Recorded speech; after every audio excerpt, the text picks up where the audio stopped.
اہل عرب میں کچھ لوگ بت پرستی کرتے تھے اور چند لوگ جانوروں کی پرستش بھی کرتے تھے۔ ان میں سے بحیرہ، صائبہ، وسیلہ اور حامی جانور تھے۔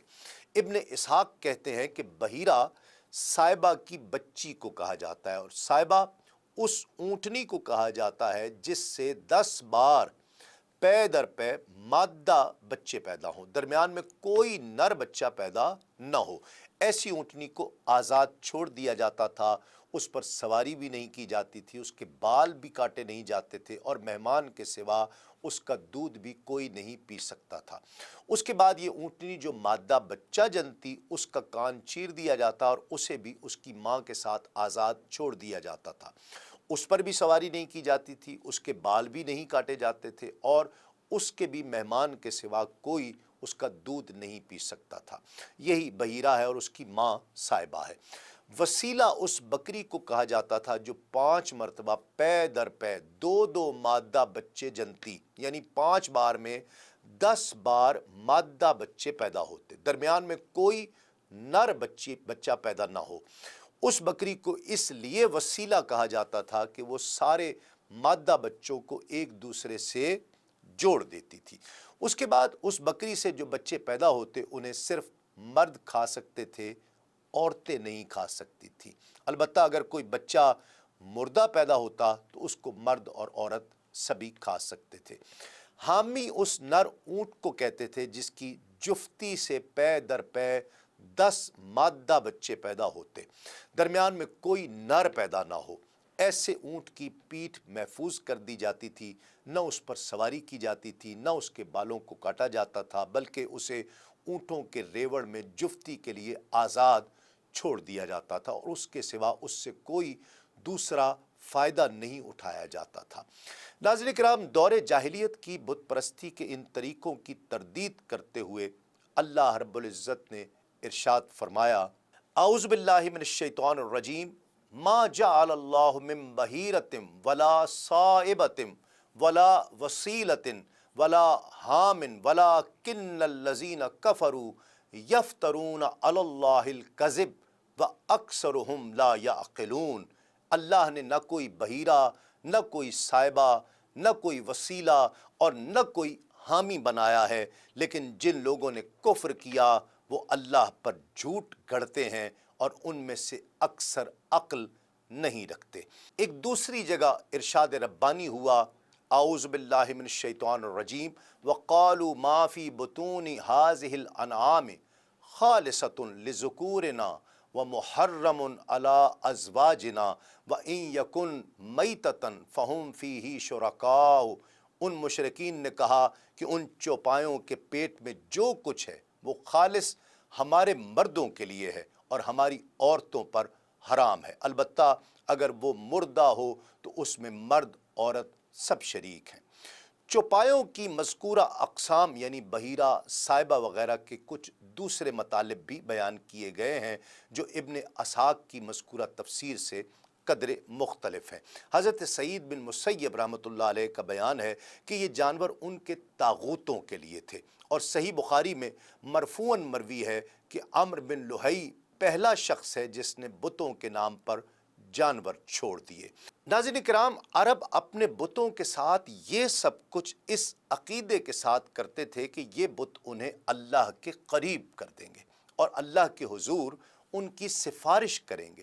چنانچہ قرآن مجید میں بتایا گیا کہ مشرکین کہتے تھے، اعوذ باللہ من الشیطان الرجیم، وَيَعْبُدُونَ مِن دُونِ اللَّهِ مَا لَا يَضُرُّهُمْ وَلَا يَنْفَعُهُمْ وَيَقُولُونَ هَؤُلَاءِ شُفَعَاؤُنَا عِندَ اللَّهِ۔ یہ مشرکین اللہ کے سوا ان کی عبادت کرتے ہیں جو انہیں نہ نفع پہنچا سکیں نہ نقصان، اور کہتے ہیں کہ یہ اللہ کے پاس ہمارے سفارشی ہیں۔ ناظرین کرام، مشرکین عرب ازلام یعنی فال کے تیر بھی استعمال کرتے تھے۔